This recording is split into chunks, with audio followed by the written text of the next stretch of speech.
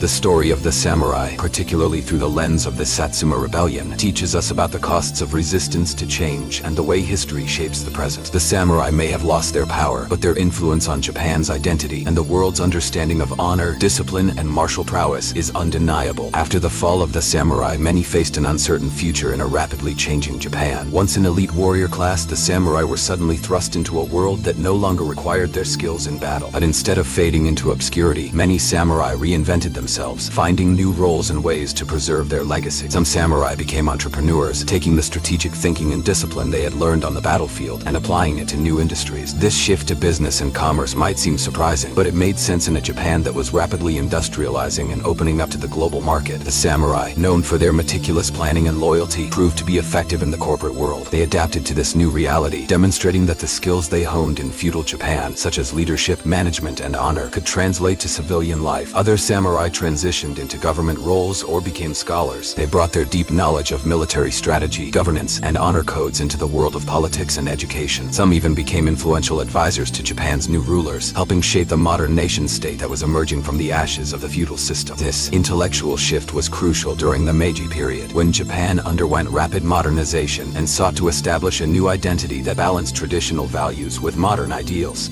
While the samurai were no longer the military rulers they once were, their influence did not disappear completely. The legacy of the samurai still had a profound impact on Japan's military and political structures. The discipline, respect for authority, and sense of duty that were so central to the samurai ethos continued to inform Japan's approach to governance and leadership. Even the military adopted many samurai ideals, integrating the concepts of honor and loyalty into their ranks. The samurai's emphasis on hierarchy and respect for authority became foundational principles in Japan's military culture. Furthermore, the samurai's martial traditions didn't vanish with the decline of the class. Many samurai turned to preserving their martial arts as a way to keep their heritage alive. Kendo, uedo, and other traditional martial arts, which evolved from samurai combat techniques, became an essential part of Japan's cultural and physical education systems. These arts, once tools of war, were now symbols of the samurai spirit and were practiced by generations to come, long after the last warrior had laid down his sword. Despite their fall, the samurai's values of loyalty, honor, and discipline continued to shape Japan in subtle ways. These ideals were passed down through generations, influencing not just the military but also Japan's corporate culture. In business, for example, the samurai's emphasis on loyalty to one's master, now translated into loyalty to a company, became a driving force behind Japan's post-war economic boom. The commitment to hard work, perseverance, and honor that the samurai embodied became central to Japan's corporate ethos, leading to the country's rise as an economic powerhouse in the 20th century. The samurai's enduring influence can also be seen in Japan's national identity. Despite the loss of their political power, the samurai remained a powerful symbol of Japanese pride and strength. Their image was romanticized in literature, art, and film, and even during Japan's modernization, the samurai were celebrated as heroes of the past. In the Meiji period, the samurai were used to inspire the new generation, becoming symbols of discipline, courage, and resilience in the face of overwhelming change. This idealized version of the samurai was central to the formation of a modern national identity, helping Japan reconcile its rich historical past with the demands of the modern world. Today, the legacy of the samurai continues to influence not only Japan but the wider world. Their image and ethos have been immortalized in films, novels, and even video games, where they are portrayed as noble warriors with a strict code of honor. The samurai's story has become a powerful narrative of resilience, loyalty, and the struggle to adapt to changing times. It reminds us that even when the world changes, the core values that define us, honor, duty, and perseverance, can continue to shape our future. As we reflect on the samurai's journey from warriors to icons, we see how their rise and fall is intertwined with Japan's own transformation. Samurai, though no longer the elite warriors they once were, left an indelible mark on Japan's culture, military, and identity. They were not merely a relic of the past, but a symbol of the enduring power of tradition, the importance of adaptability, and the timeless nature of honor and duty. The samurai's story teaches us valuable lessons for our own lives today. Their ability to adapt to new realities while staying true to their core values offers us a roadmap for navigating the challenges we face in a constantly changing world. Just as the samurai adapted from warriors to bureaucrats, entrepreneurs, and scholars, we too can find ways to reinvent ourselves while holding on to what truly matters. The samurai's rise and fall may seem like a story of the past, but their lessons are just as relevant today. Their commitment to honor, loyalty, and discipline continues to resonate in modern society, reminding us that even in the face of defeat or change, we can still find strength in our principles. The samurai's journey is a powerful reminder that the essence of who we are can transcend the circumstances of our time, and that our legacy, like the samurai's, can live on long after we are gone. As you reflect on the rise and fall of the samurai, ask yourself, what lessons can we take from their journey? How can we adapt to the changing world around us while remaining true to our core values? The story of the samurai is not just one of history, but one that continues to shape our future. The samurai culture, despite its dramatic fall from power, continues to influence Japan today in ways many of us would never expect. After their political and military decline, most samurai had to reimagine their roles in a world that was rapidly changing. So, what happened to these once revered warriors, and how does their legacy still shape modern Japan? In the aftermath of the samurai's downfall, many of them adapted, finding new opportunities that were far removed from their martial roots. Some samurai ventured into business, leveraging their strategic minds, discipline, and leadership abilities to succeed in the burgeoning commercial world. They were not just warriors but thinkers and leaders, trained to make critical decisions in high-pressure environments. As Japan moved away from its feudal past, these former warriors found that their deep knowledge of governance, administration, and tactics could be translated into effective business practices. They brought the same level of meticulousness and perseverance that they had shown on the battlefield to industries like finance, trade, and even manufacturing. These samurai-turned-entrepreneurs laid the foundation for Japan's rise as an economic powerhouse in the 20th century. Others turned their attention to government roles, acting as advisors or scholars. Despite being stripped of their privileges, these individuals still held power in shaping Japan's modernization. Their ability to navigate the intricacies of politics, honed through years of feudal service, proved invaluable in the new centralized state. Many former samurai rose to influential positions in the new imperial bureaucracy, helping steer Japan through its turbulent transition into the modern era. Meanwhile, the legacy of the samurai's martial traditions was not lost. Kendo and Aido, martial arts that trace their roots directly to samurai techniques, became cultural institutions in Japan. Now, they were practiced not only by the former warriors themselves, but also by the general public, preserving the martial arts in the modern era. The philosophy of these martial disciplines, focusing on self-control, respect, and honor, transcended their military origins and became part of Japan's educational and social frameworks. Despite being officially stripped of their title and privileges, the samurai's values of loyalty, discipline, and honor remained deeply embedded in the fabric of Japanese society. These values shaped the way business was conducted, how individuals viewed loyalty in the workplace, and how leaders approached their roles. Japan's post-war economic boom was, in many ways, influenced by these deeply ingrained principles of dedication, hierarchy, and perseverance. Even today, many Japanese businesses reflect these samurai ideals, where loyalty to the company is paramount and leadership is respected as a guiding force. However, the samurai's symbolism didn't end with their transformation into bureaucrats or entrepreneurs. Even after their fall, they remained strong symbols of pride, strength, and perseverance. During the Meiji era, the samurai became romanticized as cultural icons. Their image was used to fuel national pride, linking Japan's feudal past with its modern ambitions. In literature, art, and theater, the samurai were depicted as the ultimate representation of Japanese ideals: courage, integrity, and self-discipline. These representations of the samurai as the ultimate warriors have permeated popular culture worldwide. Films, books, and television shows from the 20th century, including The Last Samurai and A7 Samurai, have immortalized the samurai as noble, stoic figures, heroes of a lost age. These depictions, though often romanticized and idealized, continue to inspire generations. Yet what is less often discussed is the internal conflict and the political machinations that were also a part of the samurai legacy. In modern Japan, the samurai are celebrated as part of the country's identity. Their influence can still be seen in the military, where the code of honor once followed by samurai resonates in the way Japan's armed forces approach discipline, duty, and service. But it's not just the military. The ethos of the samurai can be found in schools, businesses, and even in the national consciousness. The samurai are viewed as more than just a class of warriors. They are the embodiment of resilience, discipline, and the ability to adapt, even in the face of tremendous social and political upheaval. In a world where constant change is the only certainty, the story of the samurai teaches us the importance of adaptation. The samurai's journey from fierce warriors to respected entrepreneurs, scholars, and icons highlights the essential human ability to evolve and survive. The samurai did not just disappear into history, they reinvented themselves, applying their lessons learned in the heat of battle to the challenges of the modern world. Their rise, fall, and reinvention provide a blueprint for resilience and perseverance. So what can we learn from the samurai? The lessons are profound. They teach us the importance of adaptability, the power of loyalty, and the enduring value of integrity. In our own lives, when faced with change and uncertainty, we can take inspiration from the samurai who, instead of resisting the tides of history, embraced them and found new ways to thrive. The samurai's legacy is not just about their swords or their battles. It's about the principles they lived by and how those principles can still guide us today. Next time you think of the samurai, remember their complex journey, and reflect on how their values still shape Japan today, and consider how those same values can help guide us through the challenges we face in our own lives. The samurai's impact on Japanese culture cannot be overstated. While the warriors themselves may have long since lost their grip on political power, their ideals, discipline, and philosophy continue to reverberate through society today. But did you know that the way modern Japan holds on to the samurai legacy might not be exactly what you think? Samurai culture has shaped everything from modern business practices to martial arts to Japan's view of honor and hierarchy. However, the modern-day image of the samurai, often romanticized and glorified in films and books, hides a more complicated reality. In fact, many of the most popular depictions of samurai, like the stoic, noble warriors who never stray from their code of honor, omit some critical truths. Behind the myth, the samurai were opportunists, political players, and often far more corrupt than we'd like to think. It turns out that the samurai's journey to immortality wasn't as straightforward as it appears. Pop culture, and even history itself, has been very kind to the samurai, but when you scratch the surface, you'll find a very different reality. Despite their apparent power and prestige, many samurai were deeply flawed, often driven by self-interest rather than honor. They were mercenaries, switching sides in exchange for money or power, and were far less the stoic warriors we imagine. This is the version of the samurai that we often forget in our romanticized retellings. So how did these contradictions come to shape the samurai's legacy in Japan today? How did a group of soldiers and mercenaries transform into the cultural icons we recognize today? What is the true influence of the samurai in modern Japan, and how does their image still define the country's identity? To fully understand the samurai's lasting impact, we must first look at how their true legacy differs from the myth. In the late 19th century, as Japan rapidly modernized, samurai culture was transformed into an idealized image. These warriors, who once ruled with iron discipline, became symbols of national pride. Samurai ideals like loyalty, discipline, and hierarchy found new life in the military, the workplace, and even the school system. Their values, however distorted by time, are woven into the fabric of contemporary Japanese society. But the true story of the samurai is more complex than just a glorified image. For one, the idea that the samurai code was absolute and universally followed by all samurai is a myth. In truth, Bushido, the code of the samurai, wasn't a fixed set of rules until the Edo period. Before that, it was fluid, often a tool used to justify the power dynamics between the samurai and the ruling classes. The myth of unwavering honor doesn't capture the many times samurai betrayed their own code in pursuit of power, money, or personal gain. Perhaps most surprising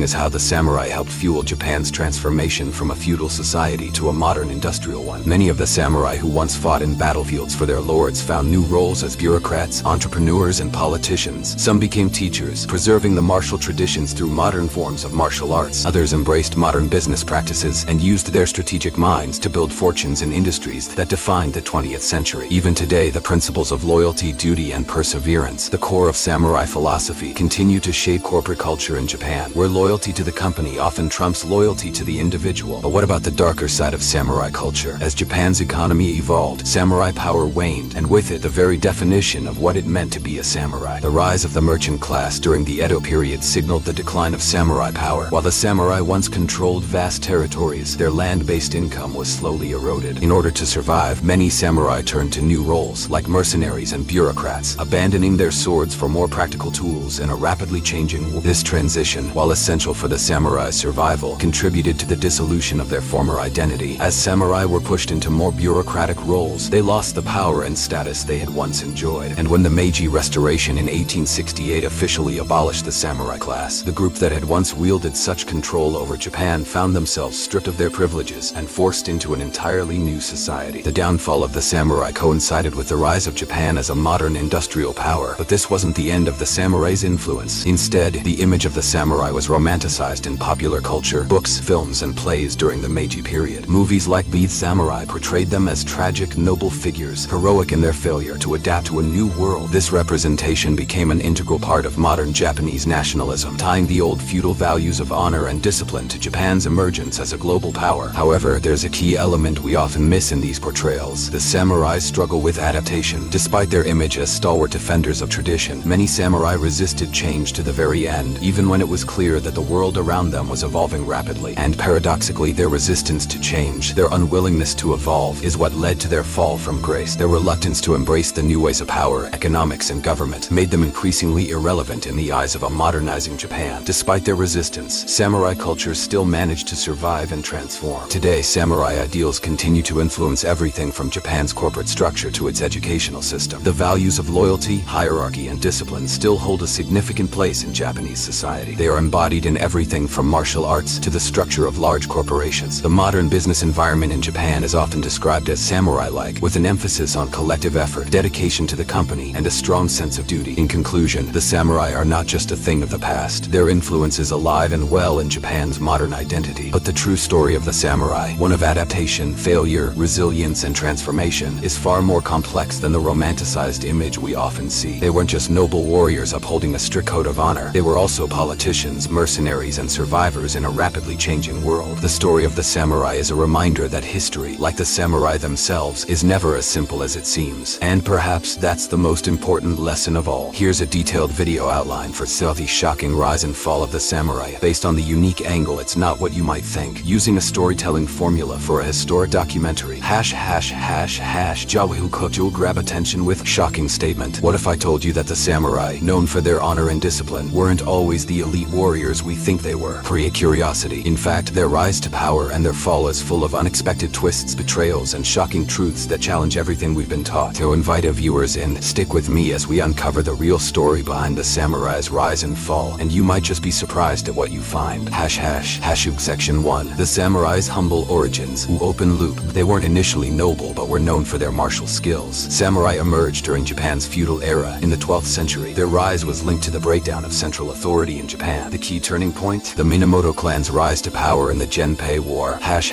Section 2. The Warrior Code. More than just honorary. Open loop. We all know about the Samurai Code, Bushido. But it's not quite what you think. Bushido was a code, but it wasn't a fixed set of rules until later in samurai history. It wasn't just about honor, but also loyalty to one's master, even above family. Samurai were expected to be fierce, but also to show compassion to their peers. Bushido was influenced by Zen Buddhism, stressing meditation and inner peace. Over time, Bushido became an idealized philosophy, not always practiced by real samurai. At section 3. The samurai's role in feudal Japan. Open loop.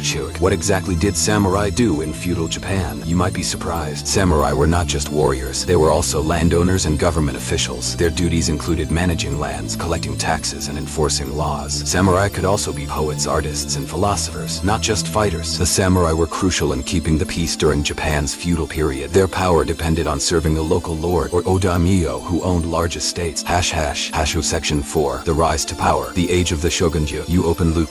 The most powerful samurai were part of the shogunate, a military government that ruled Japan. The first shogun, Minamoto no Yoritomo, was a key figure in this shift. Shoguns ruled Japan from behind the scenes while emperors had symbolic power. The samurai's rise coincided with the fall of imperial influence. By the 14th century, samurai were firmly in control of Japan's political landscape. Section 5. Samurai on the battlefield. Open loop. Early samurai used basic tactics. Heavy cavalry and archery were key components. They fought in organized formations, but without the precise coordination we associate with later periods. Their most famous weapon, the katana, was actually a relatively recent development. Samurai didn't always fight to the death. Surrender was sometimes a viable option. Over time, samurai adapted their strategies, learning from their enemies, including the Mongols.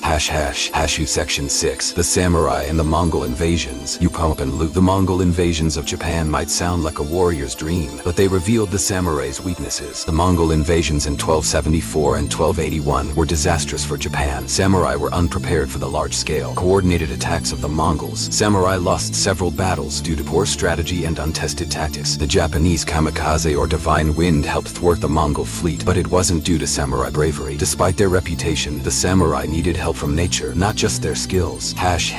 Shogun 7. The samurai and the role of women. Open loop. With samurai women. Did you know they played a crucial, though often overlooked, role? Women of samurai families were trained in martial arts for protection. Some women led their clan's armies in battle when the men were away. Women like Tomo Gozen became legendary figures in Japanese history. Samurai women were responsible for managing the household and the family's honor. The roles, however, were often hidden behind the stories of their male counterparts. 8. The samurai's struggles with change. Open loop. Despite their early dominance, the samurai eventually struggled to keep up with Japan's changes. The rise of the merchant class challenged the samurai's social position. Samurai were becoming less relevant as Japan shifted towards a more urban, trade-based economy. They faced financial troubles as their land-based income declined. Samurai were forced to adapt by becoming bureaucrats or even mercenaries. By the 16th century, their traditional warrior skills were less in demand. Section 9. The Age of Warring States. Samurai turned mercenaries. Open loop. Samurai fought for whoever could pay them, not just their lords. The Warring States period saw samurai join different factions in the quest for power. Famous warlords like Oda Nobunaga and Tokugawa Ieyasu employed large armies of samurai. Samurai became mercenaries, selling their swords to the highest bidder. This period saw samurai lose their original sense of honor and loyalty. Section 10. The Unification of Japan. Samurai as rulers. Open loop. How did the samurai go from being warriors to rulers? The answer might surprise you. Oda Nobunaga began the process of unifying Japan by using samurai forces. Tokugawa Ieyasu completed the unification with the Battle of Sekigahara in 1600. Ieyasu established the Tokugawa shogunate, solidifying samurai control over Japan. Samurai were now not only soldiers but also governors, controlling Japan's regions. The Tokugawa period marked the peak of samurai power, but it also planted the seeds of their eventual downfall. 11. The decline begins. The end of samurai's glory. Open loop. As peace settled in Japan, the samurai's role started to crumble, and their world began to change forever. The Tokugawa shogunate isolated Japan from the rest of the world. Samurai, once warriors, were now relegated to bureaucratic roles. The Meiji Restoration of 1868 marked a true decline of the samurai. Samurai were stripped of their privileges, including the right to carry swords. Their way of life, built on war and power, began to fade into history. Section 12. The samurai's symbolism. From warriors to icons. Open loop. Even after their fall, samurai became something different. Icons of culture and history. Samurai were romanticized in literature and art after their decline. They became symbols of Japan's pride and strength during During the Meiji era, movies, novels, and plays glorified their legacy in the 20th century. Their image became linked to modern Japanese identity and nationalism. Today, samurai are celebrated in pop culture, from films to video games. ###U Section 13. The Samurai's Last Stand. The Satsuma Rebellion. Open loop. The samurai didn't go quietly. They made one final dramatic stand in the late 19th century. The Satsuma Rebellion of 1877 was a last-ditch effort to restore samurai power. Led by Saigo Takamori, a former samurai leader, the rebellion was crushed by the new imperial army. The fall of the samurai during the rebellion marked the official end of their influence. Despite their defeat, samurai like Saigo became legends in Japanese history. This final act highlighted the changing nature of Japan's modernization. ###U Section 14. What happened to the samurai after the fall? Open loop. After the samurai fell from power, many of them had to find new roles in a rapidly changing world. Some samurai became entrepreneurs, using their warrior skills in new industries. Others worked as government officials or scholars. The samurai's legacy influenced modern Japan's military and political structures. Their unique martial traditions were preserved in martial arts like kendo. Despite their fall, samurai values of loyalty, honor, and discipline continue to shape Japan. Section 15. Samurai culture in the modern world. Open loop. How is samurai culture still alive today? Let's explore how their legacy survives in the modern world. Modern martial arts like kendo and iaido are direct descendants of samurai traditions. The samurai spirit influences Japan's corporate culture and leadership styles. Japanese films and television still portray samurai ideals of courage and honor. Samurai symbols and aesthetics appear in contemporary art and design. The enduring fascination with samurai culture shows their lasting impact worldwide. Section 16. Samurai in pop culture. Myth versus reality. Open loop. Hollywood and history have painted a picture of samurai that isn't entirely accurate. Let's dig into the myths. Films like The Last Samurai romanticize the samurai, often ignoring their flaws. Samurai were not always the stoic, noble warriors as depicted in films. Many samurai were opportunists, mercenaries, and political power players. Samurai were often corrupt and betrayed their own ideals. Pop culture tends to ignore the less glorious parts of their history. Section 17. The samurai's legacy in Japan today. Open loop. What does the samurai legacy mean for Japan today? The answer might surprise you. Samurai ideals continue to influence Japan's education system and military. Their emphasis on discipline and hierarchy still resonates in modern Japanese society. Samurai ethics are still taught in schools, albeit in a romanticized form. The modern Japanese emperor traces his lineage back to samurai. Today's Japan continues to honor the samurai as part of its national identity. Section 18. What we can learn from the samurai's rise and fall. Open loop. What can you learn from the samurai's incredible journey? Let's uncover the lessons that still apply today. The samurai's rise and fall teach us about the dangers of clinging to outdated systems. They show the importance of adaptability in the face of change. Samurai values like loyalty, honor, and courage still resonate in modern life. The samurai's story is a reminder that even the most powerful can fall if they don't evolve. Their legacy proves that history, like the samurai themselves, is never as simple as it seems. Payoff. Summary. Now you've seen the real story behind the samurai's rise and fall, full of surprises, betrayal, and unexpected twists. Awesome. Next time you think of the samurai, remember their complex journey and consider how their lessons might apply to our own lives today. Samurai, often idealized as the perfect warriors, known for their discipline and honor, have a legacy that is both deeply revered and complicated. But what if I told you their rise wasn't as inevitable as we think? In fact, the samurai were once just ordinary soldiers, farmers, and even mercenaries, fighting for whoever could pay them. Their journey from the humblest of beginnings to the powerful class of warriors we know today is filled with unexpected twists. And what happened after they fell from power is even more surprising. Their story is full of contradictions and lessons we can apply to our own lives today. So let's uncover the shocking truth behind the rise and fall of the samurai. The story of the samurai begins with the humble origins of these warriors. Most people think of samurai as a prestigious noble class, but that's far from the truth. The first samurai were actually farmers and soldiers who were hired by wealthy families to protect land and property. They weren't born into nobility, but they were skilled in martial arts, and it was those skills that earned them a place in the feudal society of Japan. The samurai, as we know them, began to emerge in the 12th century, a period when Japan was experiencing a breakdown in central authority. This was a time when clans were battling for power, and the Minamoto clan's victory in the Genpei War marked a turning point that would see samurai rise to prominence. Here's a strange fact that will make you think. The samurai weren't always the fierce warriors we picture today. They didn't start with the katana, their most iconic weapon. In fact, early samurai used spears and bows, with the katana only becoming popular much later. This unexpected shift in weaponry speaks to the samurai's ability to adapt and evolve, even when they didn't have all the tools they're now famous for. Now, you've probably heard about Bushido, the samurai code of honor, right? But what if I told you Bushido wasn't always set in stone? Initially, Originally, Bushido wasn't even an official code. It was a set of ideals that evolved over time. While it's often associated with honor and discipline, it wasn't just about maintaining a strong moral compass. The samurai were expected to show absolute loyalty to their masters, sometimes even above their own families. It was a brutal, demanding philosophy that only came to be idealized much later, particularly when the samurai began to lose their grip on power. As Japan's political landscape changed, so did the role of the samurai. They weren't just warriors. They were landowners, government officials, poets, and philosophers. Samurai were tasked with governing estates, managing taxes, and enforcing laws. This dual role of warrior and administrator made them incredibly influential in feudal Japan. They kept the peace and were crucial to maintaining the stability of their domains. But did you know that the samurai were also expected to be well-versed in cultural pursuits? They were often trained in poetry, calligraphy, and philosophy, and their influence in Japan went far beyond just the battlefield. When the samurai rose to power, they became part of a military government known as the shogunate. This system shifted power from the emperor to the shogun, the military leader who controlled Japan's armies. The first shogun, Minamoto no Yoritomo, marked the beginning of samurai dominance. Despite their military prowess, the samurai didn't always act as rulers. The real power in Japan shifted behind the scenes, with the emperors playing a symbolic role while the shoguns held the reins of control. By the 14th century, samurai were firmly in charge, not only in warfare but in the governance of Japan.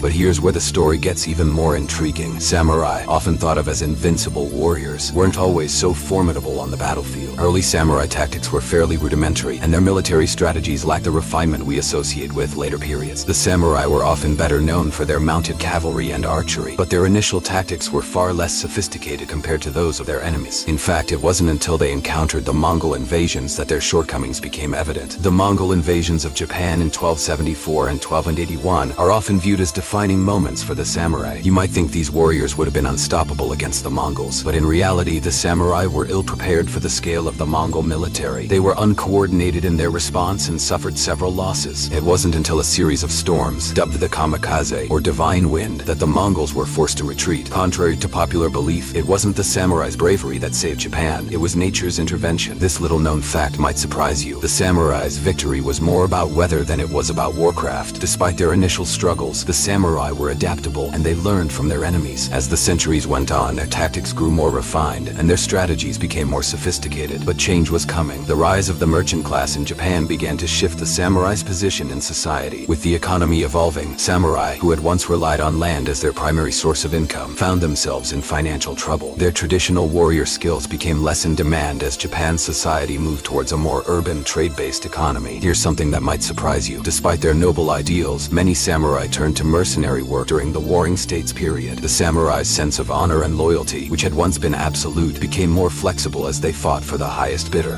Warlords like Oda Nobunaga and Tokugawa Ieyasu employed vast armies of samurai, but these warriors were no longer fighting for honor. They were fighting for power and money. This shift represents a huge change in the samurai's role. They had transformed from warriors of loyalty to mercenaries driven by self-interest. But even as the samurai's power began to wane, their influence didn't disappear. When Tokugawa Ieyasu established the Tokugawa shogunate in the early 17th century, samurai reached the peak of their power. They weren't just soldiers anymore. They were governors, controlling Japan's regions. The Tokugawa period marked the high point of samurai rule, but it also set the stage for their eventual downfall. The seeds of their decline were sown during this time, as Japan became more isolated from the rest of the world, and the samurai's role as a military class began to lose its relevance. Fast forward to the Meiji Restoration of 1868, and the samurai's fall from power was sealed. Stripped of their privileges and stripped of their weapons, the samurai became obsolete in a rapidly modernizing Japan. Their centuries-old way of life, built around the sword and the battlefield, faded into history, but the samurai's symbolism didn't disappear. In fact, after their fall, they became icons of national pride. Their image was romanticized in art, literature, and film, where they were portrayed as noble, honorable figures. This romanticization continues today, as samurai are still seen as symbols of strength and pride in Japanese culture. Even in modern Japan, the samurai's legacy is alive. Their values of discipline, loyalty, and honor continue to resonate in Japanese society today. Whether it's in martial arts like kendo or in the corporate world, where discipline and hierarchy play crucial roles, the samurai's influence is unmistakable. These values continue to shape Japan's identity, proving that the samurai, even after their fall, remain deeply ingrained in Japan's national consciousness. What can we learn from the samurai's rise and fall? First, we see the importance of adaptability. The samurai's ability to evolve, from farmers to warriors to bureaucrats and back again, demonstrates that survival requires flexibility. And perhaps most importantly, the samurai remind us that even the most powerful can fall if they fail to adapt to changing times. Their legacy teaches us that tradition and honor are important, but they must be balanced with the ability to change and grow. The samurai's story isn't just about the past, it's a powerful lesson for the future. If you enjoyed this epic journey, please subscribe to our channel for more thrilling historical tales. Don't miss out on new videos. Hit the notification bell to stay updated.